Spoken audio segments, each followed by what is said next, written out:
Vous avez déjà eu l'impression de vivre un mensonge, que tout ce en quoi vous croyez, toutes ces promesses de salut et de paix, ne servent qu'à vous garder tranquille au milieu de la tempête. Cela peut sembler dur à entendre, mais je vais dire la vérité, pas pour vous blesser, mais pour vous libérer. Le plus grand mensonge que l'Église moderne a vendu est celui-ci. Dieu accepte tout de vous, du moment que vous avez la foi. C'est une illusion confortable, une pilule douce à avaler sans sentir l'amertume de la réalité. C'est ce qui maintient des foules dans les églises, chantant des louanges les yeux fermés, alors que leur cœur reste souillé, rempli d'orgueil, de luxure, de jalousie, de peur et de religion vide. Et savez-vous ce qu'il y a de pire? Ce mensonge ne tue pas les corps, il détruit les âmes. Parce que vous pouvez avoir été baptisé, aller à la messe tous les dimanches, lire un chapitre de la Bible chaque jour. Mais si votre esprit reste prisonnier du péché, si votre âme porte encore des blessures que vous n'avez même pas reconnues comme péché, alors vous êtes loin de vivre cette vie abondante pour laquelle Jésus a payé de son sang. Dieu ne veut pas un serviteur parfait, il veut un cœur brisé, un cœur qui admet qu'il a besoin d'être transformé. Et si vous insistez à utiliser la grâce comme un tapis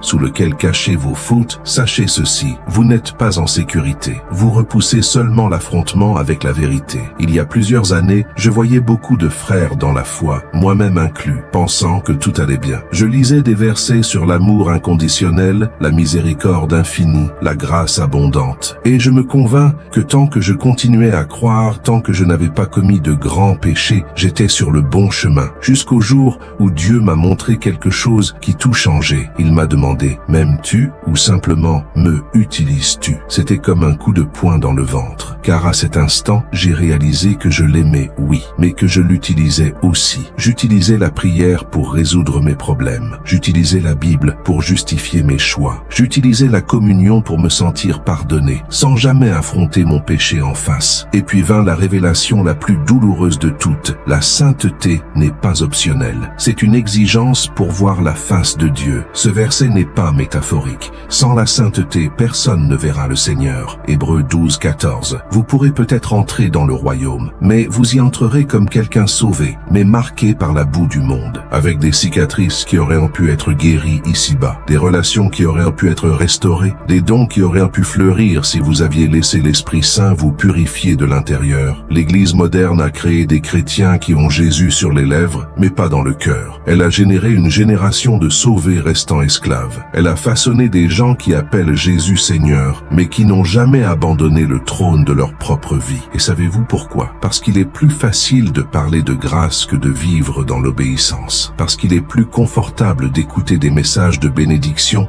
que des confrontations profondes. Parce qu'il est plus simple de célébrer des miracles que de mourir à soi-même. Mais la parole dit, car si vous vivez selon la chair, vous mourrez. Mais si par l'esprit vous faites mourir les actes du corps, vous vivrez. Romains 8, 13. Autrement dit, la vie éternelle commence maintenant. Pas quand vous mourrez, maintenant, dans cette bataille contre vos désirs secrets, dans cette remise en question qui fait mal, dans cette décision de cesser de prétendre que tout va bien alors que votre cœur crie à l'aide. Combien d'entre nous sont assis dans cette salle invisible qu'est Internet, regardant des vidéos, lisant des articles, cherchant des réponses, mais refusant la seule chose qui compte vraiment, un vrai changement, profond, radical. Savez-vous ce qu'il y a de pire? Quand vous en avez enfin assez de vivre ainsi, quand vous décidez de chercher un véritable changement et que vous découvrez que le diable vous a déjà tendu un piège. Il murmure, tu as déjà essayé tellement de fois et tu as échoué, à quoi bon recommencer? Tu es trop faible, tu as trop gâché ta vie. Mais la voix de Dieu est différente, elle ne vous condamne pas, elle vous appelle. Venez à moi, vous tous qui êtes fatigués et chargés, et je vous donnerai du repos. Matthieu 11, 28. Jésus n'est pas venu pour les parfaits, il est venu pour ceux qui sont fatigués, pour ceux qui ont besoin d'un nouveau départ, pour ceux qui ne peuvent plus vivre divisés entre le ciel et l'enfer à l'intérieur d'eux-mêmes. Alors, qu'allez-vous faire aujourd'hui? Continuerez-vous à croire au mensonge que Dieu accepte tout de vous, ou prendrez-vous la responsabilité de lui remettre chaque partie de votre vie? Utiliserez-vous encore la foi comme une couverture pour vous protéger des vérités inconfortables, ou laisserez-vous l'Esprit Saint illuminer chaque coin sombre de votre âme? Ce n'est pas juste une autre vidéo, c'est une invitation, un appel, une dernière chance de cesser de fuir fuir la transformation que Dieu a prévue pour vous. Si cette vidéo a touché une part de vous, commentez ici « Je suis là ». Si vous avez décidé, sincèrement, de ne plus vivre dans le mensonge, écrivez « Aujourd'hui, je recommence ». C'est le premier pas. Et il peut être le plus difficile. Mais je vous le dis avec certitude, vous n'êtes pas seul et l'espérance existe encore.